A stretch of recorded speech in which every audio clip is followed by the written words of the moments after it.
प्यारे बच्चे सुप्रभात। आज मैं वर्ग 5 विषय हिंदी पार्ट 21 और शीर्षक का नाम है सर चंद्रशेखर वेंकट रमन। आइए हम इनके बारे में इस पाठ में जानें। ये एक महान वैज्ञानिक थे। अब हम कुछ शब्दार्थ यहाँ लिख दिए हैं, इसको आप लोग कॉपी में लिख लीजिए और याद कर लीजिएगा। प्रस्तावना। प्रस्तुत पाठ हमारे देश के महान वैज्ञानिक चंद्रशेखर वेंकट रमन के बारे में है। आइए पाठ पढ़कर उनके बारे में जानें। महान वैज्ञानिक का नाम क्या है? चंद्रशेखर वेंकट रमन। 29 मई 1957 बंगलौर के सांध्य आकाश में श्यामल मेघ घिर आए थे। कहने का मतलब है शाम का समय था, शाम के समय आकाश में बादल घिर गए थे। घूमते घूमते सहसा हमारे आतिथ्य धनजी भाई बोल उठे। अतिथि कौन थे? धनजी भाई। रमन इंस्टीट्यूट देखोगे? और उत्तर की प्रतीक्षा किए बिना गाड़ी को एक विशाल और भव्य भवन के अहाते की ओर मोड़ देते हैं। अहाते परिसर होता है। द्वार पर लिखा है, यह आम रास्ता नहीं है, बिना आज्ञा प्रवेश वर्जित है। मैं हठात उस ओर संकेत करता हूँ तो धनजी भाई कहते हैं, यह तो विदेशियों के लिए लिखा है, संस्था हमारी है, हमें कौन रोक सकता है। और बरामदे के पास गाड़ी रोककर वह चपरासी को पुकारते हैं। रमन साहब हैं, उनको बोलो कि हम आए हैं। कुछ कहूं कि इससे पूर्व ही देखता हूं कि अंदर से आकर एक व्यक्ति तेजी से अंग्रेजी में कह रहा है, मैं जानता हूं तुम बिना आज्ञा अंदर आए हो, पर कोई बात नहीं, किसी से कहना मत, मेरे पास 15 मिनट हैं। हम लोग संभले कि वे तीव्र गति से आगे बढ़ जाते हैं। हम विश्वास ही नहीं कर पाते कि नोबेल पुरस्कार प्राप्त प्रकाश एवं नाद विज्ञान के विशेषज्ञ विश्व प्रसिद्ध वैज्ञानिक सर चंद्रशेखर वेंकट रमन ये ही है। वो आदमी कौन था? वैज्ञानिक सर चंद्रशेखर वेंकट रमन। कोट, पतलून, जूता, दक्षिण भारतीय शैली की पगड़ी, नाक कुछ लंबी, बाईं ओर का दांत टूटा हुआ, बाह और गले पर से कोट भी फटा हुआ, ये है रमन। यह व्यक्तित्व है इनका। विचार तीव्र गति से उमड़ते घुमड़ते हैं, उतनी ही तीव्र गति से वे बोलते चले जाते हैं। सहसा गंभीर होकर वे मेरी ओर मुड़ जाते हैं और पूछते हैं, जानते हो मेरा मतलब क्या है? मैं कचाकर कहता हूं, जी जी। तभी यशपाल जी हंसते हुए मेरा हाथ दबाते हैं। कौन हाथ दबाते हैं? यशपाल जी। क्या खाक जानते हो? यह तो उनका तकिया कलाम है।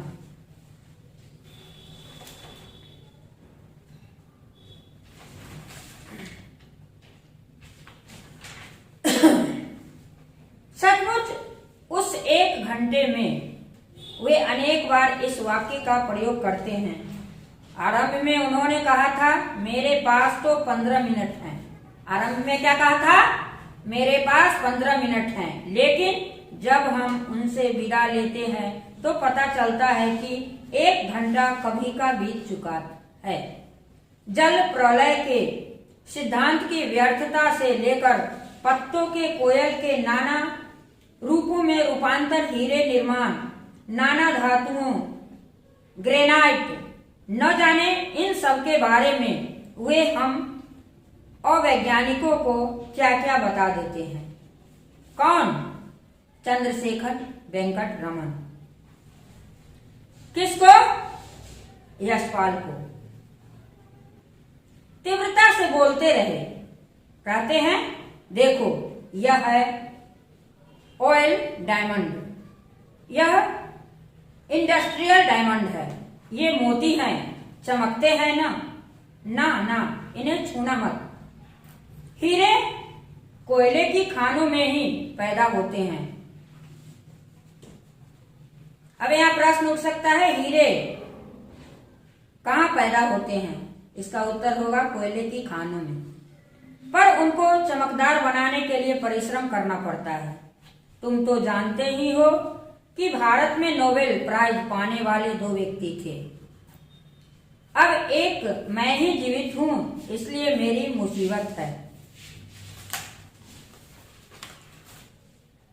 बीच बीच में वे ऐसी बातें कह जाते कि जिनका कोई पूर्वापर संबंध नहीं होता, लेकिन अर्थ अवश्य होता। उनके संग्रहालय में नाना प्रकार के शंख, सीपियां, तितलियों का भंडार, समुद्र के नाना रूप जीव जंतु हैं। आग्रह पूर्वक वे एक एक वस्तु को दिखाते हैं, दिखाते ही नहीं समझाते हैं। घूम घूम कर पूरा भवन दिखाते हैं, बाग दिखाते हैं, कहाँ क्या बनाने की उनकी कल्पना है, यह सब बड़ी आत्मीयता से समझाते हैं। और बीच बीच में सहसा हमारी ओर मुड़कर कह उठते हैं, क्या तुम इस बारे में कुछ लिखोगे? मैं जानता हूं तुम कुछ नहीं लिखोगे। फिर एक क्षण बाद कहते हैं, यदि लिखो तो अवश्य लिखना कि ऊपर की मंजिल की खिड़की से चारों ओर का दृश्य बहुत मनोरम दिखाई देता है। और फिर साय मेघों की तरल छाया में दूर तक फैली हुई हरित वसना, पहाड़ियों और ऊंचे वृक्षों को स्निग्ध दृष्टि से देखते हुए कहते हैं, है न बंगलौर सुंदर? मैं कभी उनकी ओर देखता हूँ, कभी चारों ओर के सौंदर्य पर दृष्टि डालता हूँ। इंस्टीट्यूट के भीतर भी तो सब कुछ सुंदर ही सुंदर है। अचानक दृष्टि ब्लैक बोर्ड पर अटक कर रह जाती है। उस पर विज्ञान के किसी सिद्धांत के बारे में कुछ लिखा है। कह उठता हूँ, कितने सुंदर अक्षर है, मोती जैसे। वैज्ञानिक रमन मुस्कुराकर कहते हैं, विज्ञान आदमी को सौंदर्य की ही प्रेरणा देता है। विज्ञान क्या देता है? आदमी को सौंदर्य को ही प्रेरणा देता है। इसी प्रसंग में सुधीर कहता है, मेरी पुस्तक में आपका चित्र है। वे तुरंत उसके कंधों पर हाथ रखकर बोल उठते हैं, तो तुम विद्यार्थी हो, मैं तुमको कुछ ऐसी वस्तुएं दिखाऊंगा जो किसी को दिखाना पसंद नहीं करता। मेरे साथ आओ। और वे हमको अपने छोटे से कमरे में ले जाते हैं, जिनमें कई अलमारियां हैं।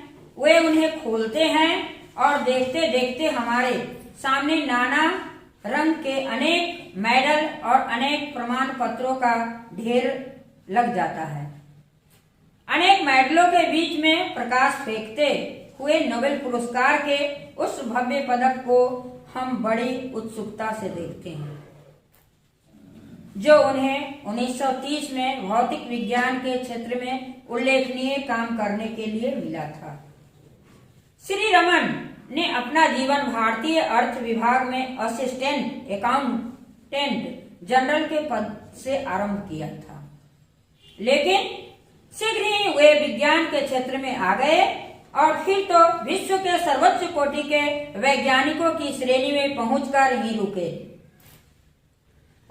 विज्ञान की शिक्षा विदेशों में नहीं प्राप्त की, इसी देश की मिट्टी में अपनी महानता को खोजा। समुद्र को देखकर उन्होंने कल्पना की कि स्वच्छ जल में होकर जब प्रकाश चलता है तब प्रकाश के फैलने की प्रक्रिया में नाना रंग उत्पन्न होते हैं। नाना का मतलब है अनेक रंग उत्पन्न होते हैं। उनकी इस खोज के बारे में सोचते सोचते न जाने मैं कहाँ चला जाता हूँ कि सहसा सुनता हूँ वे कह रहे हैं, इस पदक को देखो कितना सुंदर है, कितना असुंदर है। सहसा झटका लगता है, लेकिन उस बोर्ड पर लगे हुए पदकों को देखता हूँ तो सचमुच ही उनमें भारत रत्न का पदक असुंदर ही दिखाई देता है। उससे असुंदर एक और पदक है कलकत्ता विश्वविद्यालय का। गलतफहमी न हो, यहाँ भौतिक सौंदर्य की चर्चा है और मैं जानता हूँ उन्होंने इस शब्द का प्रयोग इसलिए किया कि कुछ क्षण पहले मैंने अक्षरों के सौंदर्य की प्रशंसा की थी। किसने कहा? डॉक्टर रमन ने। एकाएक वे बोल उठते हैं, आओ आओ, आप लोगों को कुछ और सुंदर वस्तुएं दिखाएं। और वे तीव्र गति से आगे बढ़ जाते हैं। पीछे पीछे हम भी एक छोटे से कमरे में पहुंचते हैं। विज्ञान के नाना उपकरणों से सजा यह कमरा कुछ ही क्षणों में इंद्रधनुष के प्रकाश से जगमगा उठता है। आश्चर्य से हम एक दूसरे को देखते हैं, जैसे हम सब रंगों के सागर में तैर रहे हैं। वैसे ही जैसे नाना रूप रंग की पड़ियां बच्चों के स्वप्न में संसार में तैरा करती है और प्रकाश तथा रंग के जादूगर रमन है कि कभी यह स्विच दबाते हैं तो कभी वह, और फिर कोट की जेब में हाथ डालकर सृष्टा की तरह निःशब्द भाव से मुस्कुराने लगते हैं और वह परावैगनी प्रकाश हमको अलौकिक रूप देता रहता है।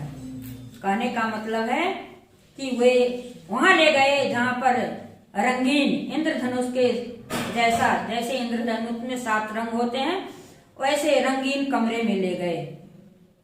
काफी कुछ देख चुके हैं, अंत में सोने और हीरे के नाना रूपों को देखते हैं। इस बार हिंदी में कहते हैं, सब देखा हो गया। और फिर बोल उठते हैं, मैंने तुम्हें इतना समय दिया, मेरा भी एक काम करना, तुम लोगों को कहीं से हीरे मिले तो मेरे पास भेज देना। अच्छा। और फिर वही शिशु सुलभ शरारत भरी मुस्कान। हम भी मुस्कुराते हुए कह देते हैं, अवश्य भेजेंगे। हम सब छत पर आ गए हैं, विदा लें। इससे पूर्व यशपाल जी इनसे प्रार्थना करते हैं, आपका एक चित्र खींचने की इच्छा है। किसको कहते हैं? चंद्रशेखर वेंकट रमन को।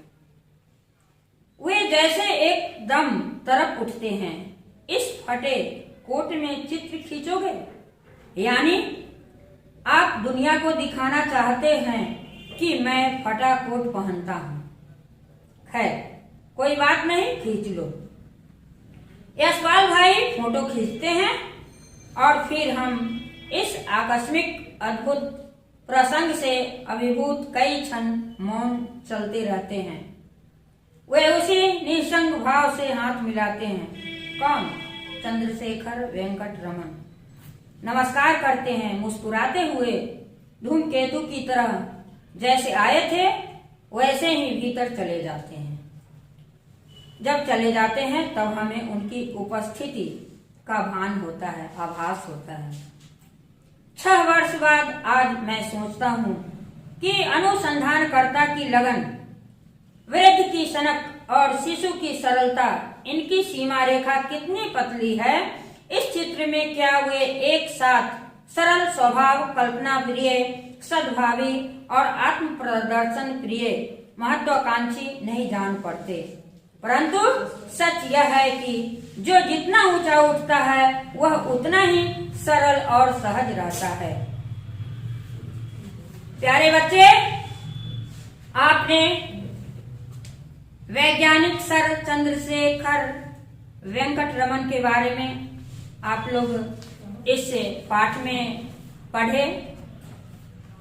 इसे आप अपने जीवन में उतारें, यही हम आशा और उम्मीद के साथ इस पाठ को खत्म करते हैं। धन्यवाद।